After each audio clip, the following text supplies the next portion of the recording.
Hey, what's good, guys? I'm Polypopo, and thank you very much for coming to the channel. What I want to show you guys, just a few things. I always like to go to the Akai site and see if there's any updates or anything like that, so we'll start with that. This is only available for the MPC Live 2 right now, and I just want to show you how to do it. You go to your Akai site, you log into your information right here, log into your account. Now, I say this because I have an X and a Live.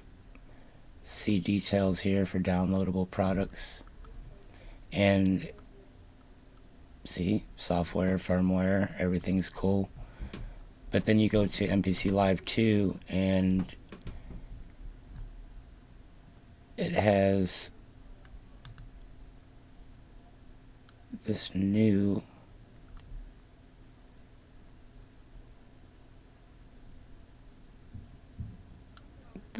Sonic Boom. See, for Mac standalone and Windows. I couldn't find it for, I don't know if on the MPC One if it has it on there or not, but it isn't on here for the X, which I thought was kind of wicked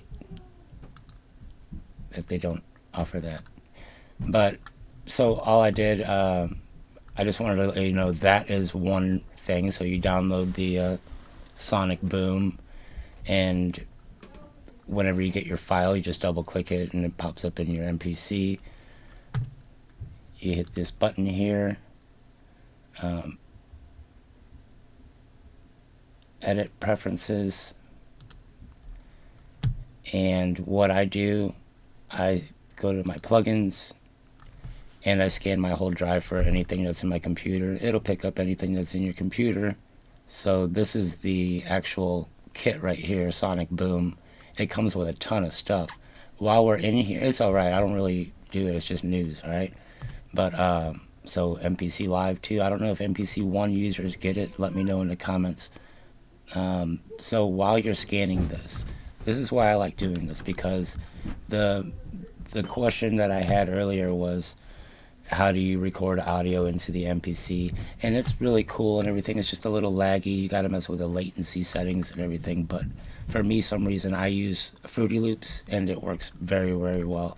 So when I scan my whole C drive, not just my programs, I scan my whole C drive, it picks up all of your plugins, anything related to do with music. So what I want to do is, for my plugin, right here is all we're messing with, I'm going to select, because I have Fruity Loops installed on my computer. So I'm going to install Fruity Loops, or double click it as a plugin. What's really cool about this is you can save this as a template to load up however you want.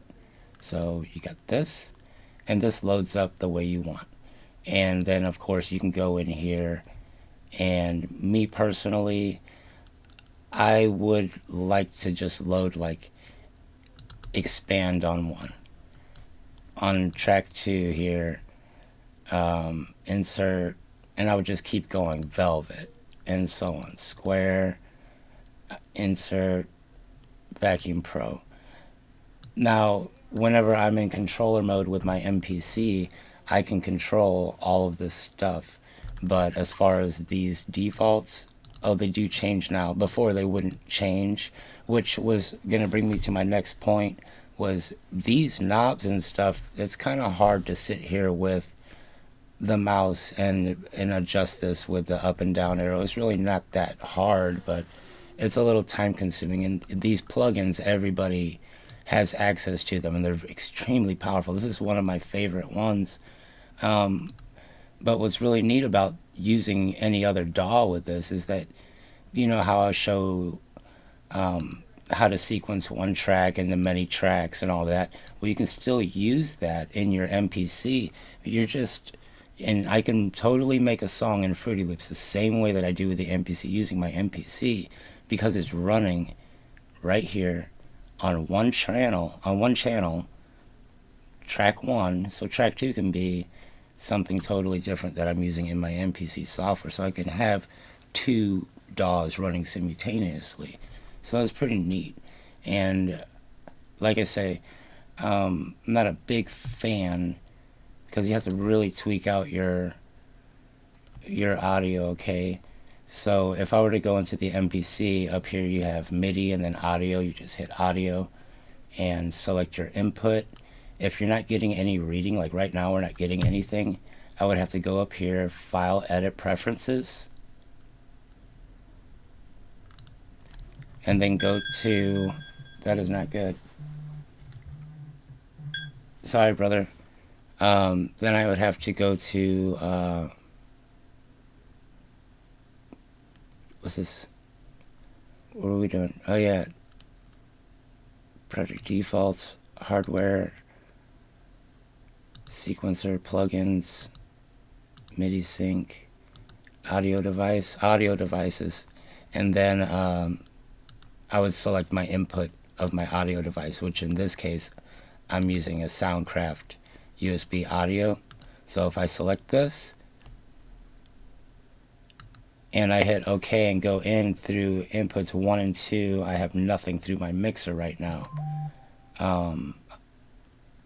3 and 4 are my main inputs, so you can see them moving on my I'll hit the pad here and you can see the meters moving on my software. But I'm gonna take this off real quick, or I'll leave it on, I guess. But I'm gonna go back to my MIDI, where I'm using, the reason I use Fruity Loops is because of this reason right here. Whenever I open up my mixer, this is what my mixer looks like. Okay, I got one audio track and it's with this one keyboard that I have hooked up right now. It's pretty legit, okay? You can do a lot of stuff with it.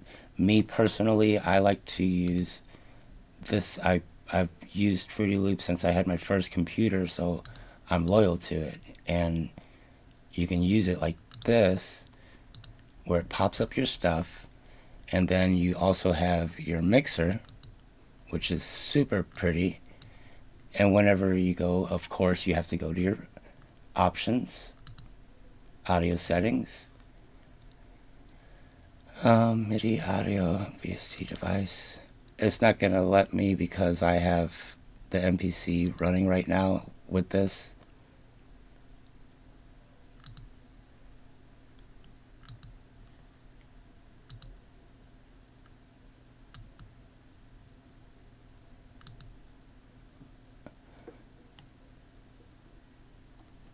Let me go back to my MPC software real quick. Show you what you do.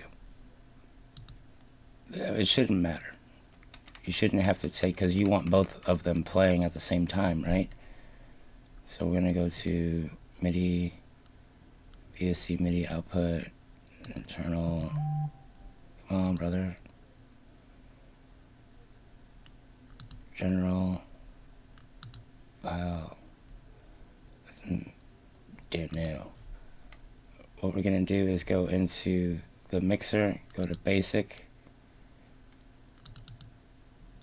I wish I could see more of my mixer. There's like some stuff hiding over here. This. Alright.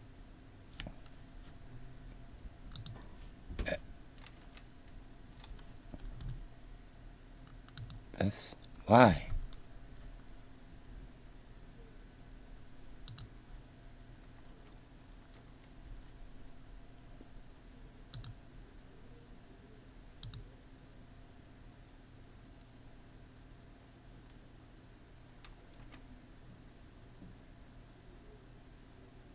Because it's being controlled with the MPC, okay? So, whatever, okay? So I have this hooked up.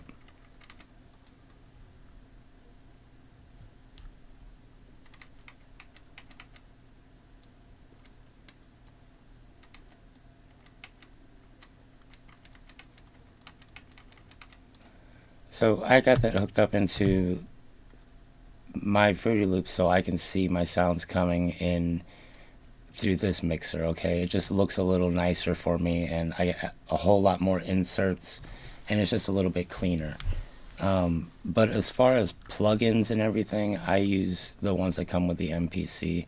I don't really mess with too many of these other ones, because everybody has access to those. So brings me to my point was my favorite plugins are these that you see. It's nothing crazy, okay? This right here, all the way right over here, all that is, that would be tube synth, okay?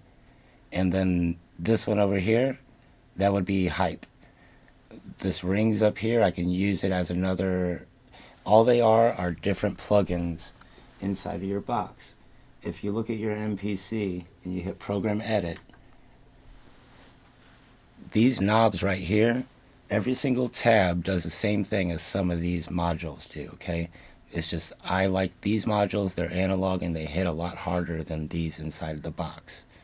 So somebody asked me, what do I recommend getting into after you get your MPC and some synthesizers hooked up? I got two keyboards. One's this little bitty keyboard over here, and then my black sledge behind me. And I use the USB keyboard to play everything on here. My MPCs are synced up Ableton, and I can go in and play kicks on this one and melodies on this one. But for first time, like brand new, gonna get into some MPC better plugins, I would totally recommend going and checking out like Behringer, the Neutron. It's a playground. You can really get in there. The Lifeforms from Pittsburgh Modular, the SV1, really cool stuff. It's a little pricey, but it's worth it. And I also got the Model D, the Behringer Model D. Behringer's a really cool company. They make things affordable and they sound really good. And that's all I can really say about that. I love Behringer stuff. I don't own enough of them, but I don't have cases big enough to fit them all that I would want. So a lot of this stuff is Pittsburgh Modular stuff, and I've been trying to make my own MPC with it. So it's pretty interesting how I have, like this one right here is pretty similar to this one. Now if I go to a different plugin,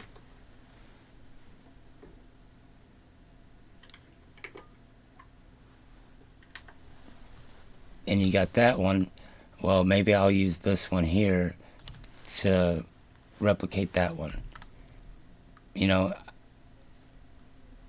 it's a lot of time and money, of course, but it is what it is, and it is what we do. We like to make noise and do different stuff.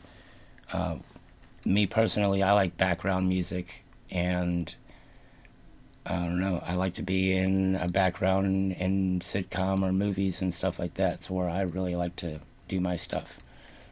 But other than that, guys, I just wanted to show you the reason why I prefer I don't really prefer it, it's a little prettier whenever you're recording this mixer, you know, when you can just do it like this. You got one track. If you need to use this, use it. That's fine. Go to track 2, plug in 2, and carry on away.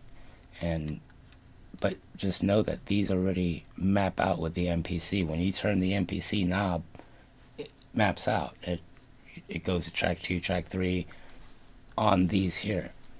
So if you guys want to know a little bit more about this or see me actually make a song using Fruity Loops, leave me some likes on here. Last time I got 100 likes on here because I asked for 100, and we're up to like almost 200 on that video. So if I can get another 100 likes on this video, I'd be more than happy to get down on some Fruity Loops, show you how to input everything. I don't know why it's doing that. Might as well show you here. Let's get out of here. I'm going to X out of here. I just want to show you that this does work and why Fruity Loops might be my DAW of choice for this year. So I'm going to go ahead and minimize all this stuff, guys. And I'm going to go here. Pop this bad boy open. HD audio input 2. Let's go right here. Insert 1. Okay, let's go to our options, audio settings. Now it'll let me select my master. So I'm going to select, everything's going into my mixer, okay? My MPCs are going into my mixer. Everything that you see in the studio has its own channel going into the Soundcraft USB. So that's what we're going to do. It wouldn't let me do that earlier, so now it will. Insert 1. I'm going to go analog 1 and 2. There's nothing plugged in because I'm using it for a return so I can hear on my monitors what's on the playback. So for analog 3 and 4, when I hit this key, I have to change this to, let me show you what I'm doing. On my MPC I have it, I still had it on my plugin, so I had to go back to my MIDI, make sure it's on my MIDI channel. Okay, and now we should be getting audio.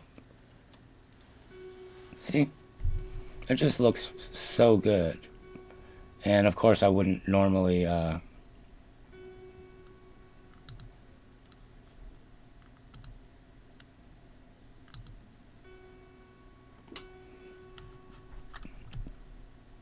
sorry, I get locked in with this stuff because once it's in here you can actually see the threshold. If it's too loud, it's too loud. Your mixer might say one thing, it might be redlining over there, but trust what you see on here. If you're trying to upload it to a digital thing and it's showing you're good, you should be good. And then you can get into all of this stuff here. This is my favorite thing in the world right now, and it's the Q3 parametric blah blah blah, and it just lets me bend my sounds and do a whole bunch of stuff. But like I said, guys, that's just a few things about the MPC. The whole sonic boom thing at the end, I don't know why it's not for the MPC X. I don't know if it's for the MPC One, but if it is, let me know. I'm just curious. And then on top of that, that should be it. Yeah, I think we're done here. Right on, guys. I'm Polypopo. If you have any questions or anything like that, how to hook up any of this stuff to your mixer, I just kind of have to know a few things, like, are you sampling, or are you playing 5 different instruments? Are you using audio tracks? Are you using drum programs? Are you using plugins? Do you want your mixer going into your computer? Do you want your mixer going into your MPC? There's a lot of things to have to discuss. So when I do these one-on-one sessions, it's more like a 3-day session, you know what I mean? We got to do this for a couple of days.